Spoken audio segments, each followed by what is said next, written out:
100 for Mushfiqur. His fourth one-day international 100 and one of his best.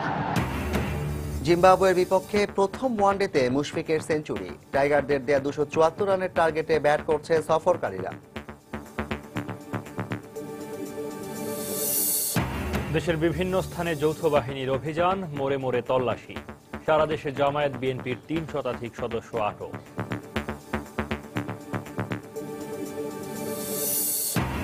স্থানীয় সরকার নির্বাচনে যাবার ইঙ্গিত বিএনপির। বেগম জিয়া দেশে ফিরলেই সিদ্ধান্ত, জানালেন মওদুদ। 7 নভেম্বর উপলক্ষে জিয়ার সমাধিতে নেতাকর্মীদের শ্রদ্ধা। ময়মনসিংহের ভালুকায় ওভারটেক করতে গিয়ে যাত্রীবাহী বাস খাদে পড়ে নিহত 7, আহত আরো অন্তত 19 জন। এবং 2.5 বছরেও শুরু হয়নি রানা প্লাজা ট্র্যাজেডির বিচার। ক্ষুব্ধ নিহত শ্রমিকের স্বজনরা। অনুমতির অভাবে আইনের আওতায় আনা যাচ্ছে না অভিযুক্ত সরকারি কর্মকর্তাদের।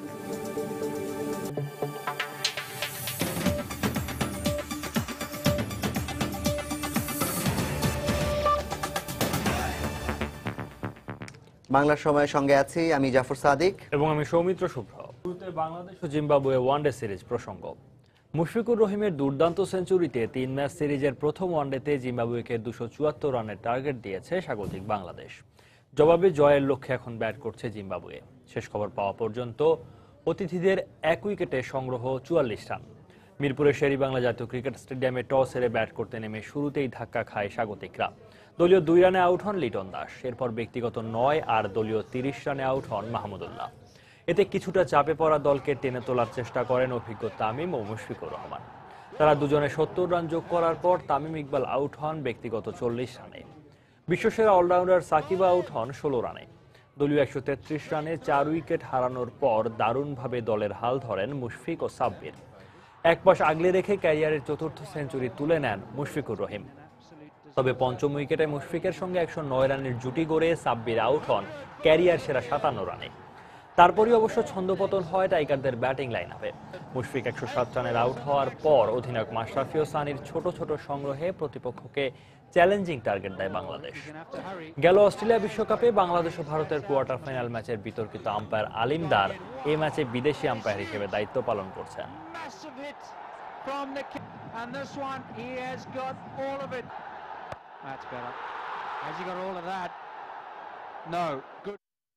এই মুহূর্তে মিরপুরের শেরেবাংলা ক্রিকেট স্টেডিয়ামে আছেন সহকর্মী মাকসুম আলম খান। সরাসরি যাচ্ছি তার কাছে।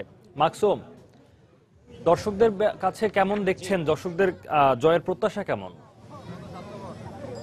জি সৌমিত্র, ধন্যবাদ। আসলে প্রথমে বলে রাখি যে বিষয়টা যে ইতিমধ্যেই জানেন যে মিস্টার ডিপেন্ডেবল মুশফিকের সেঞ্চুরিতে ভর করে 273 রানের একটি লড়াকু স্কোর সংগ্রহ করেছে বাংলাদেশ দল। তো এই ম্যাচটি একটি বাড়তি উত্তেজনা তৈরি করেছে মিরপুরের সমর্থকদের মধ্যে, কেননা বেশ কিছুদিন পর আবার ঘরের মাটিতে আন্তর্জাতিক ক্রিকেট ফিরেছে এবং প্রতিপক্ষ হচ্ছে সেই চিরপরিচিত এবং খুবই প্রিয় প্রতিপক্ষ বলতে হবে জিম্বাবুয়ে, যাদের বিপক্ষে জয়ের রেকর্ডটা বাংলাদেশের আসলে বেশি। এবং আজকেও ঠিক সেই একইভাবে জয়ের ধারায় থাকবে বাংলাদেশ, এমনটাই প্রত্যাশা করে টাইগার সমর্থকরা। তো এখানে দ্বিতীয় ইনিংস চলছে, অর্থাৎ বাংলাদেশের ব্যাটিং চলছে, বাংলাদেশের বোলিং চলছে। এখন জিম্বাবুয়ে 274 রানের টার্গেট ব্যাট করছে এবং ইতিমধ্যে একটি উইকেট পড়ে গিয়েছে। তো প্রথমে কোচের কথা বলতে হবে। হাতুরু সিংহে এক প্রান্ত থেকে স্পিন এবং আরেক প্রান্তে পেস অ্যাটাক এনে তাদের পরিকল্পনা সাজিয়েছিলেন এবং যেহেতু এর পূর্ব অভিজ্ঞতা থেকে দেখা যায় যে জিম্বাবুয়ে হচ্ছে যে স্পিনে দুর্বল, সো তারা সেইভাবেই হয়তো সিদ্ধান্তটা নিয়েছিলেন হাতুরু সিংহে এবং পরপর কয়েকজন স্পিনারকে এনে তিনি সাফল্য পেয়েছেন। তো সমর্থকদেরও এরকম একটা প্রত্যাশা ছিল যে এই সাফল্যের ধারাবাহিকতাটা তারা ধরে রাখবে এবং আমরা দেখতে পাচ্ছি যে আপনারাও দেখতে পাচ্ছেন যে এই দ্বিতীয় ইনিংসের সময়ও আসলে এখানে মিরপুর স্টেডিয়ামের বাইরে অনেক দর্শক এখনো ভিড় করে আছেন। তাদের প্রত্যাশা যে হোম অফ গ্রাউন্ডে তারা আরও একটি জয়ের সাক্ষী হতে পারবেন। সাকিব মুশফিকরা যখন মাঠে তাদের একটি উইকেট তুলে নেওয়া এবং এতক্ষণ রান করেছেন, এখন উইকেট তুলে নেওয়া বা ফিল্ডিংয়ের মাধ্যমে দর্শকদের বিনোদিত করবেন এবং ভেতরে যারা সমর্থক আছেন তারাও যেমন উল্লাসে উল্লাস করবেন, উদযাপন করবেন। এখানেও ঠিক মিরপুরের এই স্টেডিয়ামের বাইরেও সমর্থকরা চান সেই এখনো তারা চেষ্টা করছেন যে কেউ যদি পারেন যে একটু যদি দেখতে পারেন, কোনোভাবে যদি স্টেডিয়ামে ঢুকতে পারেন, সেই চেষ্টা এখনো তাদের মধ্যে আছে এবং তারা উন্মুখ হয়ে অপেক্ষা করছেন যে কখন সেই বিজয়ের উল্লাসটা আসবে, কখন সেই উদযাপন আসবে এবং সেই উদযাপনের সেই মিছিলের সঙ্গী হবেন তারাও সেই মিছিল করবেন এবং এখানে পতাকা নিয়ে এবং তাদের হাতে বাঁশি আছে এবং তারা বিভিন্নভাবে এক একটি মুখ যেন হয়ে উঠেছে। আমরা প্রথমেই দেখেছি যে তারা বিভিন্ন রকমের সজ্জায় এসে এখানে উপস্থিত হয়েছেন। দেখতে পাচ্ছেন তাদের উদযাপন এবং উল্লাস এবং কতটা আবেগ দিয়ে তারা এখানে দাঁড়িয়ে আছেন। তো সৌমিত্র, এখানকার সর্বশেষ পরিস্থিতি বলতে আমার কাছে এই ছিল। আরও একটি বিষয় আপনার কাছে জানিয়ে রাখতে চাই, সেটা হচ্ছে নিরাপত্তার বিষয়টি বারবারই আসছে। আমি এর আগেও বলেছি, তারপরে বলছি যে নিরাপত্তা নিয়ে বেশি জোরদার করা হয়েছে এবং নিরাপত্তা ব্যবস্থা এখানে খুব ভালো বলে দাবি করেছেন এখানে নিরাপত্তা কর্মীরা। এখন পর্যন্ত মিরপুর স্টেডিয়াম থেকে এই ছিল আমার কাছে সর্বশেষ। সৌমিত্র। দর্শক, বলছিলেন সহকর্মী মাকসুম আলম খান রাজধানীর মিরপুর শের-ই-বাংলা জাতীয় ক্রিকেট স্টেডিয়াম থেকে। যে কোনো ধরনের নাশকতা ও অপ্রীতিকর পরিস্থিতি এড়াতে সিলেট ও সাভারে ব্যাপক নিরাপত্তা ব্যবস্থা নেওয়া হয়েছে। মোতায়েন করা হয়েছে বাড়তি পুলিশ। সিলেট নগরীর 17টি পয়েন্টে চেকপোস্ট বসিয়ে তল্লাশি চালাচ্ছে পুলিশ। বিশেষ করে মোটরসাইকেল, মাইক্রোবাস ও ট্যাক্সির যাত্রীদের কড়া নজরদারির মধ্যে রাখা হয়েছে। এদিকে শীতের আগমনী বার্তা ইতিমধ্যেই পর্যটকদের ভিড় বাড়ায় তাদের নিরাপত্তায় বেশ সতর্ক অবস্থায় রয়েছে আইন শৃঙ্খলা রক্ষা বাহিনী।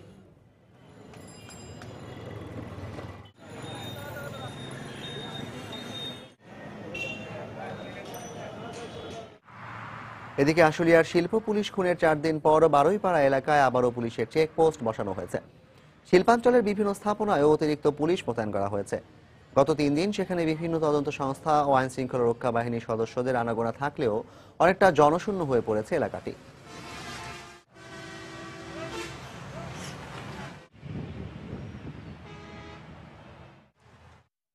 অন্যদিকে দেশের বিভিন্ন স্থানে অভিযান চালিয়ে বিএনপি ও জামায়াত শিবিরের 368 নেতাকর্মীকে আটক করা হয়েছে।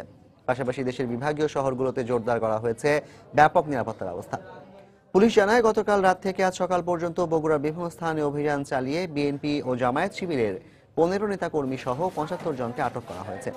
একই সময়ে রংপুরের 8টি উপজেলা থেকে জামায়াত শিবিরের 12 নেতাকর্মী সহ 58 জনকে আটক করা হয়। এছাড়া গাইবান্ধা থেকে 48 জন, চট্টগ্রাম থেকে 24 জন, সাতক্ষীরা থেকে 53 জন, ঝিনাইদহ থেকে 8 জন, চাঁপাইনবাবগঞ্জ থেকে 28 জন, ফরিদপুর থেকে 73 জন এবং নোয়াখালী থেকে 1 জনকে আটক করা হয়েছে।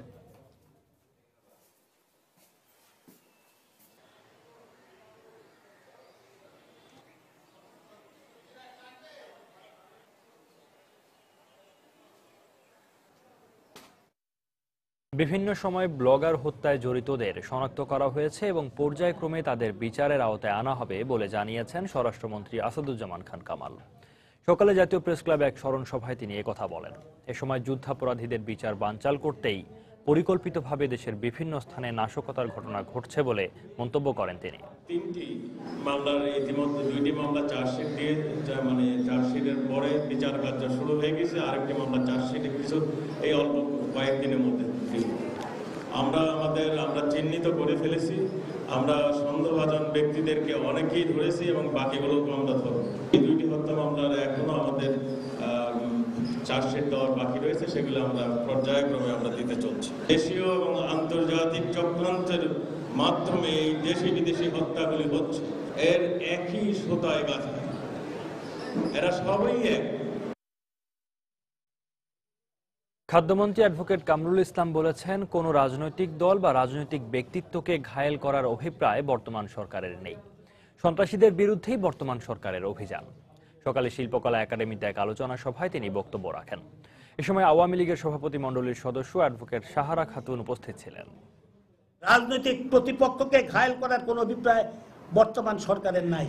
কোন রাজনৈতিক দলের অভ্যন্তরে যদি সন্ত্রাসী তৎপরতা হয়, কোন রাজনৈতিক দলের নামে যদি জঙ্গি তৎপরতা হয়, অবশ্যই তাদের বিরুদ্ধে ব্যবস্থা গ্রহণ করা হবে রাজনৈতিক কর্মী হিসাবে। কেন আজকে দেশের এই অস্থিরতা সৃষ্টি করার চেষ্টা করা হচ্ছে? 2 জন শীর্ষ যুদ্ধাপরাধীদের বিচারের রায় চূড়ান্ত পর্যায়ে আইনি লড়াইয়ের চূড়ান্ত পর্যায়ে এখন চলছে। এই মাসের মধ্যে চূড়ান্ত আইনি লড়াই তাদের শেষ হবে। যে অরফানেজ মামলা 18-20 জন সাক্ষী হয়ে গেছে, আর 8-9 জন সাক্ষী বাকি আছে, মামলা এগিয়ে যাচ্ছে। এই মামলাও খুব দ্রুত নিষ্পত্তি হয়ে যাবে। 21শে আগস্ট জেনের হত্যা মামলা, এটাও দ্রুত নিষ্পত্তির পথে শেষ পর্যায়ে চলে এসছে। একসাথে এই ঘটনাগুলোর জন্যই আজকে তারা দেশকে অস্থিতিশীল করার চেষ্টা করছে। অ্যামনেস্টি বলেন, টিআইবি বলেন, সব জায়গায় তাদের লবিস্ট নিয়োগ করে সব জায়গায় তারা তৎপরতা চালাচ্ছেন। জঙ্গিবাদের রাষ্ট্র হিসাবে আজকে এই দেশকে তারা তৈরি করতে চাচ্ছে যারা, তাদের বিরুদ্ধে আমরা যদি ঐক্যবদ্ধ হই তাহলে এই দেশে এমন কোনো শক্তি নাই, এমন কোনো ষড়যন্ত্রকারী নাই, ষড়যন্ত্রকারী টিকতে পারবে না ইনশাল্লাহ। খুন ও ষড়যন্ত্রের রাজনীতিতে বিশ্বাসী বিএনপির সঙ্গে আওয়ামী লীগ সংলাপে বসবে না বলে জানিয়েছেন স্বাস্থ্যমন্ত্রী মোহাম্মদ নাসিম। দুপুরে পাবনা সিভিল সার্জন কার্যালয়ের নতুন ভবন নির্মাণ কাজের উদ্বোধন শেষে সাংবাদিকদের তিনি একথা বলেন।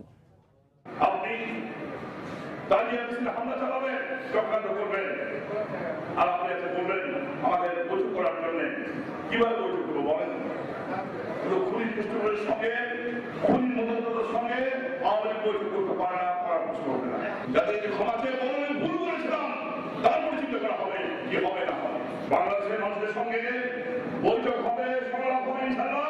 2019 সালে তার বাংলাদেশের শিল্প দুর্ঘটনার ইতিহাসে আলোচিত রানা প্লাজা ধসে 1100-রও বেশি শ্রমিক নিহত হবার পর 2.5 বছর পার হলেও শুরু হয়নি বিচার কাজ। আদালতের নির্দেশনা থাকার পরও অভিযুক্ত 4 সরকারি কর্মকর্তার বিরুদ্ধে সংশ্লিষ্ট দুটি মন্ত্রণালয় অনুমতি না দেয়ায় বিচার শুরু করা যাচ্ছে না বলে অভিযোগ রাষ্ট্রপক্ষের আইনজীবীর। তবে নিজ মন্ত্রণালয়ের অভিযুক্ত কর্মকর্তার বিষয়ে কিছুই জানেন না বলে জানান গৃহায়ন ও গণপূর্ত মন্ত্রী ইঞ্জিনিয়ার মোশাররফ হোসেন। এদিকে 2.5 বছরও বিচার শুরু না হওয়ায় ক্ষুব্ধ নিহত শ্রমিকদের স্বজনরা। বিস্তারিত সাদিকুর রহমানের রিপোর্টে। ভবন নির্মাণে অনিয়ম আর মালিকের চরম লোভের শিকার হয়ে 2013 সালের 24 এপ্রিল ধসে পড়ে সাভারের রানা প্লাজা। সরকারি হিসেব অনুযায়ী নিহত 1136 জন আর আহত 2000। তবে শ্রমিকদের মতে এ সংখ্যা আরও বেশি। বিচার পাওয়া নিয়ে অনিশ্চয়তায় রয়েছেন অঙ্গহানি কিংবা স্বজন হারিয়ে শোকাহত শ্রমিকরা। গাফিলতির কারণে হয়তো এখনো বিচারটা ঝুলে রয়েছে। টাকা দিয়ে মানুষ শ্রমিক মুখ ডাকছে, মানুষের মায়ের কোল খালি করলো, তার ফাঁসির অর্ডার হওয়ার দরকার। রানা প্লাজা ধসের ঘটনায় শ্রমিক নিহতের পাশাপাশি ভবন নির্মাণের ত্রুটি সহ অস্ত্র ও মাদক আইনে অভিযোগ এনে মোট 5টি মামলা করা হয়। ঘটনার দীর্ঘদিন পর সিআইডি অভিযোগপত্র দাখিল করলেও অভিযুক্ত 4 জন সরকারি কর্মকর্তাকে আসামি করার বিষয়ে পাওয়া যায়নি সরকারি অনুমোদন। 2 তারিখ গেছে, বিজ্ঞ আদালতে এই 4 জন আসামির স্যাংশন আমরা পাইনি, যার প্রেক্ষিতে এই মামলার যে বিচার শুরু হবে সেটা কিন্তু অনেক প্রলম্বিত হয়ে যাচ্ছে। সরকারি কর্মকর্তাকে আসামি করার বিষয়ে আদালতের নির্দেশনার বিষয়ে কিছুই জানেন না গৃহায়ন ও গণপূর্ত মন্ত্রী। আমি যখন জানলাম, আমি জানতাম না আগে। আমাদের যদি কেউ অভিযোগ থাকে নিশ্চয়ই আমরা অনুমোদন করব। এটা তো কোনো ব্যর্থ ঘটাবার কিছু নাই এখানে। আর যারা রানা প্লাজার জন্য দোষী, they should be taken into task. স্বজন হারানোর ক্ষত হৃদয় থেকে হয়তো কোনোদিনও মুছে যাবে না, তবে আর কত বছর থাকতে হবে বিচারের অপেক্ষায়। রানা প্লাজা ধসের ঘটনায় সকল অপরাধীদের সর্বোচ্চ সাজা নিশ্চিত করবেন আদালত, এমনটাই প্রত্যাশা নিহতের স্বজনদের। সাভারের রানা প্লাজা থেকে সাদিকুর রহমান, সময় সংবাদ, ঢাকা। বাংলার সময় আরো থাকছে। পুরুষের সমান কাজ করেও পারিশ্রমিক নিয়ে বৈষম্যের শিকার রাজশাহীর নারী শ্রমিকরা। নারী নেত্রীরা দুষ্টের মালিকদের স্বেচ্ছাচারিতাকে সচেতনতা বাড়ানোর পরামর্শ। পৌরসভা নির্বাচনে সরকারকে ফাঁকা মাঠে গোল দিতে দেওয়া হবে না বলে মন্তব্য করেছেন বিএনপির স্থায়ী কমিটির সদস্য ব্যারিস্টার মওদুদ আহমদ। তিনি বলেন, বিএনপি চেয়ারপারসন দেশে ফেরার পর এ ব্যাপারে চূড়ান্ত সিদ্ধান্ত হবে। 7 নভেম্বর উপলক্ষে সকালে সাবেক রাষ্ট্রপতি জিয়াউর রহমানের সমাধিতে শ্রদ্ধা জানিয়ে এ মন্তব্য করেন তিনি। এদিকে রাজধানীর বিভিন্ন এলাকা থেকে খণ্ড খণ্ড মিছিল নিয়ে জিয়াউর রহমানের সমাধি প্রাঙ্গণে সমবেত হন দলীয় নেতাকর্মীরা। দলের সিনিয়র নেতাদের অনেকেই এলেও চিকিৎসার জন্য দেশের বাইরে থাকায় দীর্ঘদিন পর এবার শ্রদ্ধা জানাতে আসতে পারেননি বিএনপি চেয়ারপারসন বেগম খালেদা জিয়া। নেতাকর্মীদের নিয়ে শ্রদ্ধা নিবেদন শেষে গণমাধ্যম কর্মীদের সঙ্গে কথা বলেন দলের স্থায়ী কমিটির সদস্য ব্যারিস্টার মওদুদ আহমদ।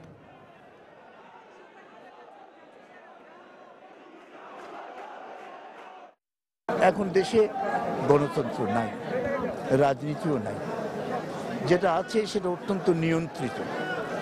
এই স্বপ্ন দেখে বাংলাদেশের মানুষ মুক্তিযুদ্ধে যোগদান করে নাই। আজকে মুক্তিযুদ্ধের চেতনা এবং স্বাধীন বাংলাদেশের চেতনা সব কিছু এই গণতন্ত্রের মধ্যে নিহিত রয়েছে। পৌরসভা নির্বাচনের ব্যাপারে আমরা কোনো সিদ্ধান্ত এখনো নেই। আমরা দলীয় ফোরামে এটা সিদ্ধান্ত হবে, তবে খুব সম্ভব আমরা নির্বাচনে যাব।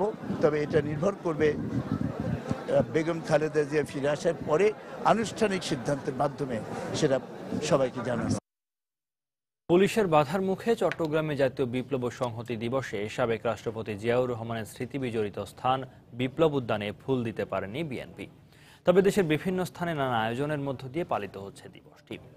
সকালে চট্টগ্রামে মহানগর বিএনপি নেতাকর্মীরা নগরীর ১৬ শহর এলাকার বিপ্লব উদ্যানে ফুল দিতে গেলে দফায় দফায় পুলিশি বাধার সম্মুখীন হন। ফুল দিতে না পেরে মহানগর বিএনপির সাধারণ সম্পাদক শাহাদাত হোসেনের নেতৃত্বে বিপ্লব উদ্যানের আশপাশে খণ্ড খণ্ড মিছিল নিয়ে বিক্ষোভ করেন নেতাকর্মীরা। পরে সেখানে এক সংক্ষিপ্ত সমাবেশ করেন তারা।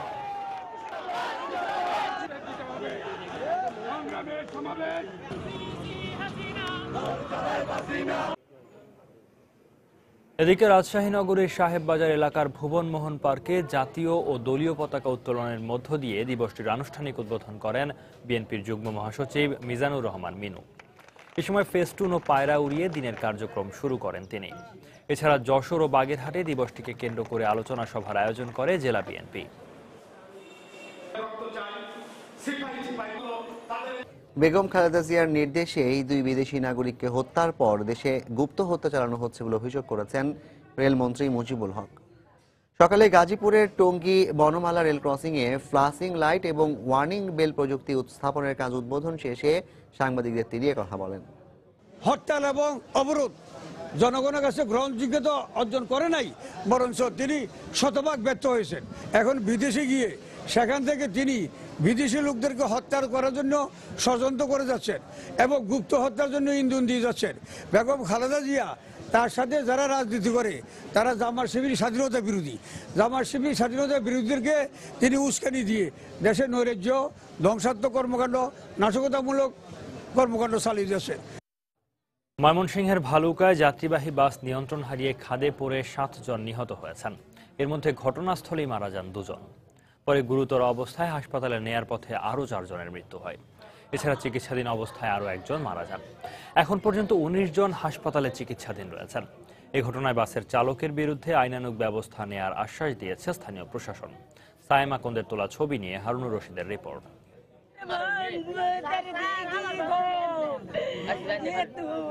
দুর্ঘটনার পর স্বজনদের কান্নায় ভারী হয়ে ওঠে হাসপাতালের পরিবেশ।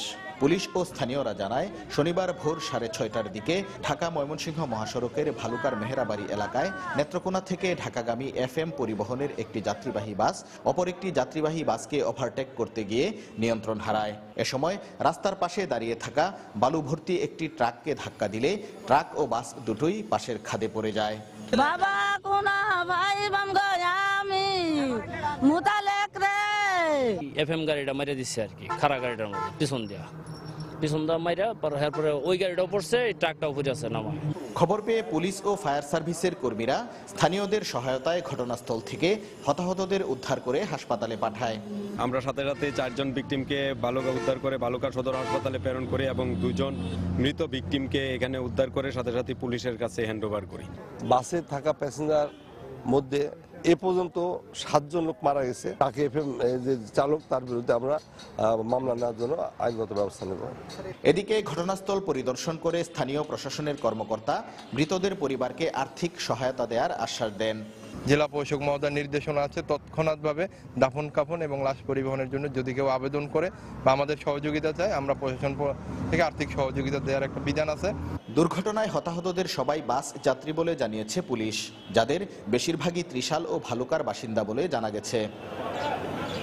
হারুনুর রশিদ, সময় সংবাদ, ময়মনসিংহ।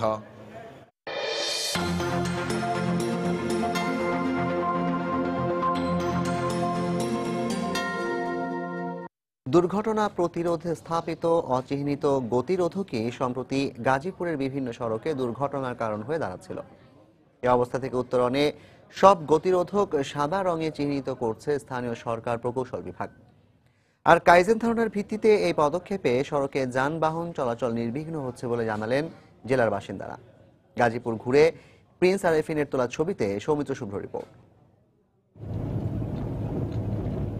দুর্ঘটনা এড়াতে গাজীপুর জেলার অভ্যন্তরীণ সড়কগুলোতে বিভিন্ন সময়ে 600-রও বেশি গতিরোধক স্থাপন করা হয়, কিন্তু কোনো চিহ্ন না থাকায় গতিরোধকগুলোই হয়ে উঠেছিল দুর্ঘটনার ফাঁদ। প্রতিনিয়ত ঘটছিল ছোটখাটো দুর্ঘটনা। তবে সম্প্রতি জেলার স্থানীয় সরকার প্রকৌশল বিভাগের নেওয়া উদ্যোগে সেই সমস্যা এখন অবসানের পথে। রং দেওয়ার আগে গাড়ি ব্রেক করতে না, বেশিরভাগ অ্যাক্সিডেন্ট মোটরসাইকেল। আমাদের গাড়িগুলোর সমস্যা না, আমরা আস্তে যেতে পারি, গাড়ির নিয়ন্ত্রণে নিতে পারি আর কি। নাগরিক বান্ধব এই কার্যক্রম প্রণয়ন ও বাস্তবায়নে ভূমিকা রেখেছে যে দৃষ্টিভঙ্গি, তার নাম কাইজেন অ্যাপ্রোচ।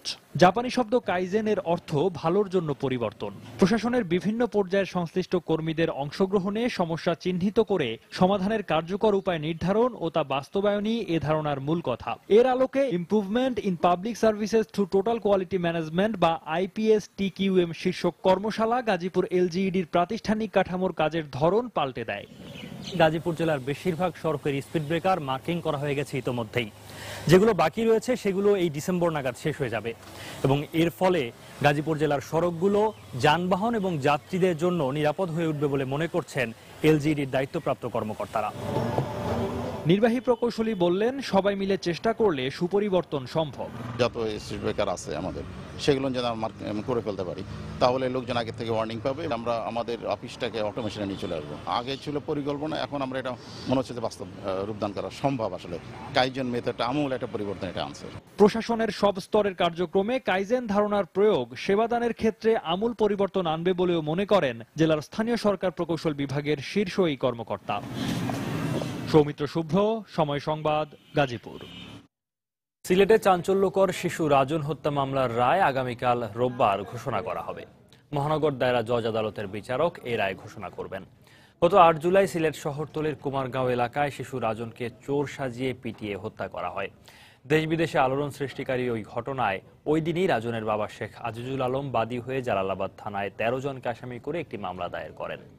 পরে 16 আগস্ট 13 জনকে আসামি করে আদালতে চূড়ান্ত চার্জশিট দাখিল করে পুলিশ।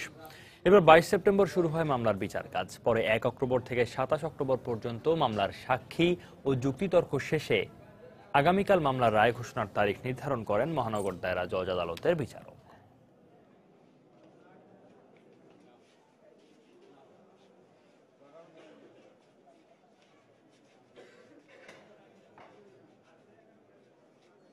কিভাবে আমার বাচ্চাটারে মারলো, কি দোষ করলে? কোনো দোষ করছে না, কোনো অপরাধ করছে না। যেভাবে আমার বাচ্চাটারে যারা জড়িত হইয়া যারা যারা মারছে তারা সবাই আমি বিচার চাই, ফাঁসি চাই, এছাড়া আর আমি কোনো কিছু চাই না। আমি সর্বোচ্চ শাস্তি যেটা ফাঁসি আমি ওটা দাবি করছি, সরা হয়ে গেছে। ন্যায় বিচারের জন্যে আমরা প্রসিকিউশন সাইড থেকে আমরা 38 জন সাক্ষীর মধ্যে 36 জন সাক্ষী দিয়েছি।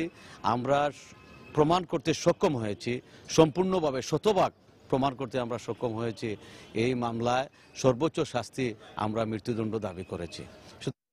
এদিকে আগামীকাল খুলনায় আলোচিত শিশু রাকিব হত্যা মামলার রায়ও ঘোষণা করা হবে। 1 নভেম্বর মহানগর দায়রা জজ আদালতে যুক্তিতর্ক উপস্থাপন শেষে এই দিন ধার্য করা হয়। মহাসড়কে 3 হুইলার চলাচল বন্ধ সহ 6 দফা দাবিতে রোববার থেকে অনির্দিষ্টকাল পরিবহন ধর্মঘটের ডাক দিয়েছে বরিশাল জেলা বাস মালিক গ্রুপ ও জেলা সড়ক পরিবহন শ্রমিক ইউনিয়ন। পূর্ব ঘোষণা অনুযায়ী 8 নভেম্বর ভোর 6টা থেকে ধর্মঘটের ডাক দিয়েছে সংগঠন দুটি। জেলা বাস মালিক সমিতির নেতারা অভিযোগ করেন, বিভিন্ন সমস্যা নিয়ে জেলা ও পুলিশ প্রশাসনের সঙ্গে বারবার আলোচনা করেও কোনো ফল না পাওয়ায় অনির্দিষ্টকালে ধর্মঘটের ডাক দিয়েছেন তারা। একই সঙ্গে দাবি আদায় না হওয়া পর্যন্ত এই ধর্মঘট অব্যাহত থাকবে বলে জানিয়েছেন সংগঠনের নেতারা।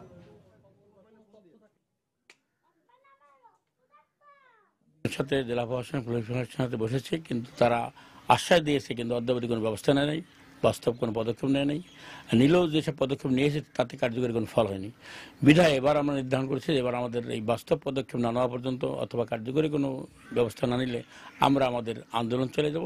সেক্ষেত্রে আমাদের পূর্ব ঘোষিত কর্মসূচি অনুযায়ী 8 নভেম্বর সকাল 6টা থেকে আমাদের বরিশালের আভ্যন্তরীণ এবং বরিশাল থেকে সারা বাংলাদেশের সকল রুটে গাড়ি চলাচল বন্ধ থাকবে। বরিশাল স্কুল ছাত্র জিহাদ নিখোঁজের 12 দিন পর 3 লাখ টাকার মুক্তিপণ দাবি করেছে অপহরণকারীরা। গত দুদিন আগে মুঠোফোনে মুক্তিপণের দাবি জানায় তারা। পুলিশ জানায়, গত ২৬ অক্টোবর বিকেলে নগরীর ব্যাপটিস্ট মিশন রোডে প্রাইভেট পড়তে গিয়ে নিখোঁজ হয় ৫ম শ্রেণীর ছাত্র জিহাদুর রহমান জিহাদ। অনেক খোঁজাখুঁজির পরেও তাকে না পেয়ে কোতোয়ালি থানায় সাধারণ ডায়েরি করেন জিহাদের বাবা মিজানুর রহমান। কিন্তু ঘটনার ১২ দিন পর গত ৫ অক্টোবর মুঠোফোনে ২ দফা ৩ লাখ টাকা মুক্তিপণ দাবি করে অপহরণকারীরা। আর মুক্তিপণ না দিলে জিহাদের প্রাণনাশের হুমকি দেয় তারা। এই অবস্থায় চরম আতঙ্কে দিন পার করছে শিশুটির বাবা মা। এদিকে জিহাদকে উদ্ধারের এবং অপহরণকারীদের আইনের আওতায় আনার চেষ্টা চলছে বলে জানিয়েছে পুলিশ।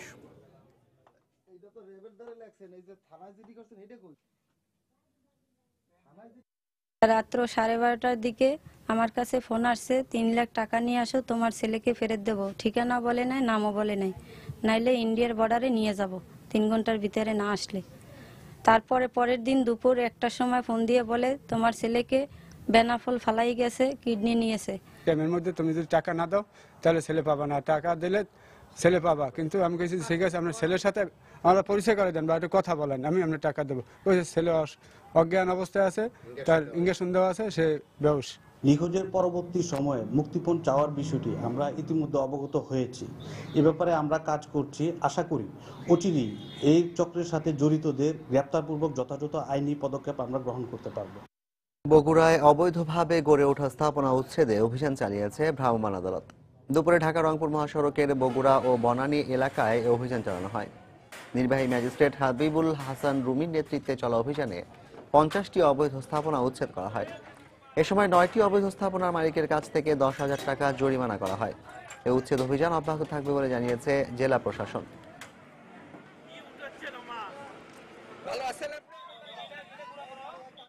মংলায় পশুর নদীতে ডুবে যাওয়া কয়লা বোঝাই কার্গো জাহাজটি উদ্ধারে দ্বিতীয় দিনের মতো কাজ চলছে। ডুবুরি দল জাহাজটির ভেতরে থাকা কয়লাগুলো পর্যবেক্ষণ করেন।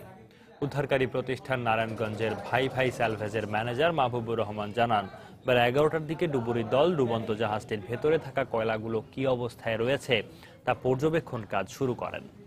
এর আগে গতকাল জাহাজটির অবস্থান নিশ্চিত করতে চেইন ও ওয়ার রোপ দিয়ে তীরে রাখা ঘটির সাথে জাহাজটি বেঁধে রাখেন তারা। উদ্ধারকারী নৌযান এমভি তানজিল ঘটনাস্থলে পৌঁছলেই কয়লা উত্তোলনের কাজ শুরু হবে বলে জানিয়েছেন প্রতিষ্ঠানটির ব্যবস্থাপক। গত 28 অক্টোবর মংলায় পশুর নদীর জয়মণি ঘোল এলাকায় 510 মেট্রিক টন কয়লা নিয়ে কার্গো জাহাজ এমভি জিয়ারাজ ডুবে যায়।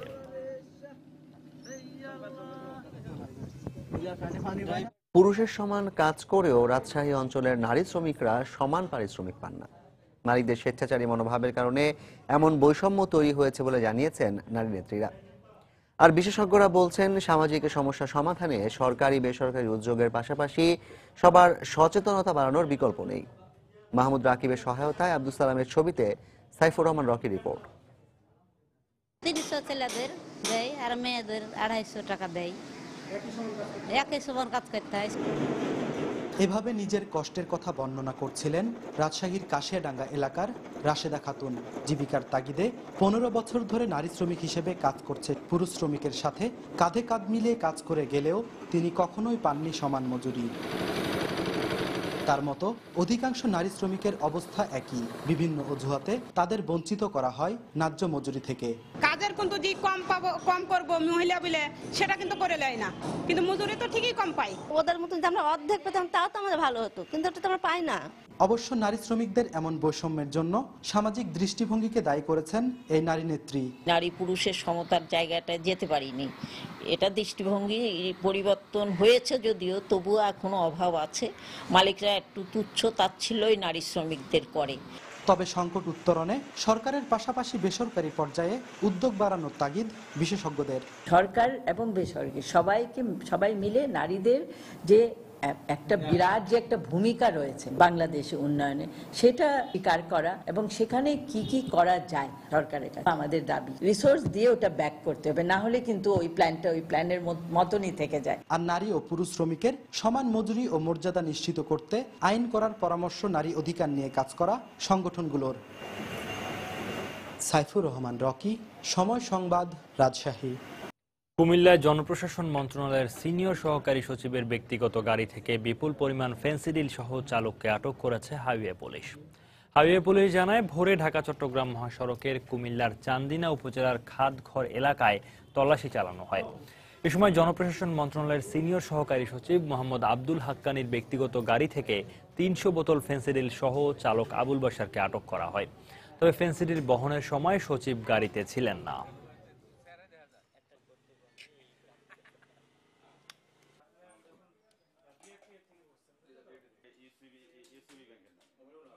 খাতগড় নামাস্থানে উক্ত প্রাইভেট কারের ড্রাইভার এবং একজন যাত্রী ছিল, নেমে দৌড় দেয়। দৌড় দেওয়ার পরে পুলিশ ওই প্রাইভেট কারের ড্রাইভারকে পানিতে পড়ে গেলে সেখান থেকে আটক করে আরেকজন চলে যায়। পরে ওই গাড়ি চেক করে দেখা যায় যে সেখানে ৩০০ বোতল ফেন্সিডিল গাড়ির ভিতরে ছিল। নারায়ণগঞ্জে কারখানা কর্তৃপক্ষের অবহেলায় পোশাক শ্রমিক মৃত্যুর ঘটনায় দোষীদের বিচার ও ক্ষতিপূরণের দাবিতে বিক্ষোভ সমাবেশ করেছেন কুমুদিনী পোশাক কারখানা শ্রমিকরা। বেলা ১১টার দিকে নারায়ণগঞ্জ প্রেস ক্লাবের সামনে এই বিক্ষোভ সমাবেশ করা হয়। এ সময় কারখানা কর্তৃপক্ষের অবহেলায় রাশিদা নামে এক পোশাক শ্রমিকের মৃত্যু হয়েছে এমন অভিযোগ এনে ঘটনার সঠিক তদন্ত সহ নিহতের পরিবারকে ক্ষতিপূরণ দেওয়ার দাবি জানান তারা। এর আগে সকালে কর্মস্থলে অসুস্থ হয়ে পড়লে ছুটির জন্য আবেদন করেন রাশিদা। তবে কর্তৃপক্ষ ছুটি না দিয়ে এবং চিকিৎসার ব্যবস্থা না করে তাকে কর্মস্থলেই বিশ্রাম নিতে বলে। এর কিছুক্ষণ পরই কারখানাতে তার মৃত্যু হয়।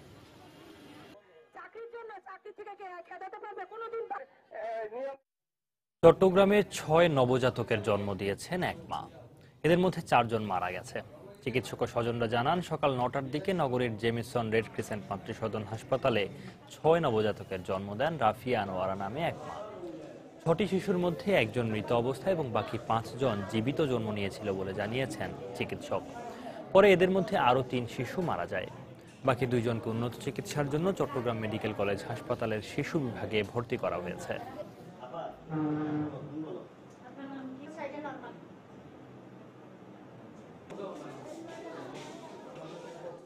ইনএভিটেবল অ্যাবর্শন বলি আমাদের ডাক্তারি ভাষায়, কারণ এটা হচ্ছে আপনার 24 উইক্সেরও কম, 22 উইক্সে এটা লেবার পেন নিয়ে আসছে আর কি। যদি 28 উইক্সের পরে যেগুলো হয় সেগুলো ভাইবেল এজেস বলে, আর বাইরে হলে এগুলো 24 উইক্সের পরে বাজে, কিন্তু এগুলো হয়ে গেছে 24 উইক্সের আগে। তো ওরা একদম সব কিছু ইমেচিউর, বুঝলেন না? এই জন্য 2টা হয়েছে মোরা, আর 2টা একটু পরে মারা গেছে, আর 2টা এলাইভ আছে। এগুলো আমরা চিটং মেডিকেলে পাঠিয়ে দিচ্ছি। শোভাযাত্রা ও আলোচনা সভা সহ নানা আয়োজনের মধ্য দিয়ে দেশের বিভিন্ন স্থানে পালিত হয়েছে জাতীয় সমবায় দিবস। এ উপলক্ষে সকালে ব্রাহ্মণবাড়িয়া শহরের লোকনাথ ট্যাঙ্কের মোড় থেকে ভারপ্রাপ্ত জেলা প্রশাসক লুৎফুন্নাহারের নেতৃত্বে একটি র্যালি বের করা হয়। র্যালি শেষে পৌর মিলনায়তনে আলোচনা সভায় প্রধান অতিথি হিসেবে উপস্থিত ছিলেন ব্রাহ্মণবাড়িয়া ৩ আসনের সংসদ সদস্য ম উবাইদুল মুক্তাদির চৌধুরী।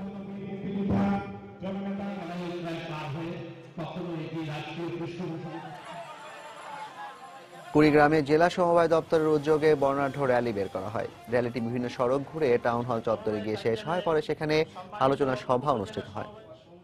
এছাড়া বাগেরহাট, মেহেরপুর, নড়াইল, ঝিনাইদহ, রাঙামাটি ও নওগাঁ সহ বিভিন্ন স্থানে র্যালি ও আলোচনা সভা অনুষ্ঠিত হয়েছে।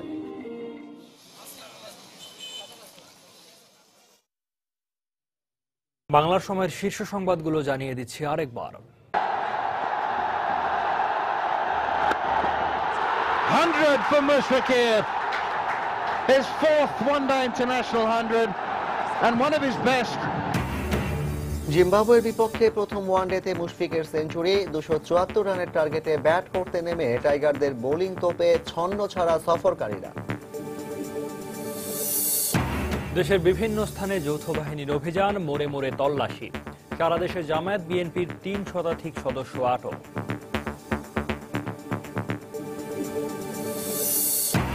স্থানীয় সরকার নির্বাচনে যাবার ইঙ্গিত বিএনপির। বেগম জিয়া দেশে ফিরলেই সিদ্ধান্ত জানালেন মওদুদ। 7 নভেম্বর উপলক্ষে জিয়ার সমাধিতে নেতা কর্মীদের শ্রদ্ধা। ময়মনসিংহের ভালুকায় ওভারটেক করতে গিয়ে যাত্রীবাহী বাস খাদে পড়ে নিহত 7, আহত আর অন্তত 19 জন। এবং 2.5 বছরেও শুরু হয়নি রানা প্লাজা ট্র্যাজেডির বিচার। ক্ষুব্ধ নিহত শ্রমিকের স্বজনরা। অনুমতির অভাবে আইনের আওতায় আনা যাচ্ছে না অভিযুক্ত সরকারি কর্মকর্তাদের। এই ছিল বাংলার সময়। যে কোনো খবর পেতে ভিজিট করুন সময়নিউজ.tv। এছাড়া এইমাত্র পাওয়া খবর আপনার মোবাইলে পেতে SMS করুন *SN লিখে পাঠিয়ে দিন 16242 নম্বরে। আর সঙ্গে থাকুন সময়।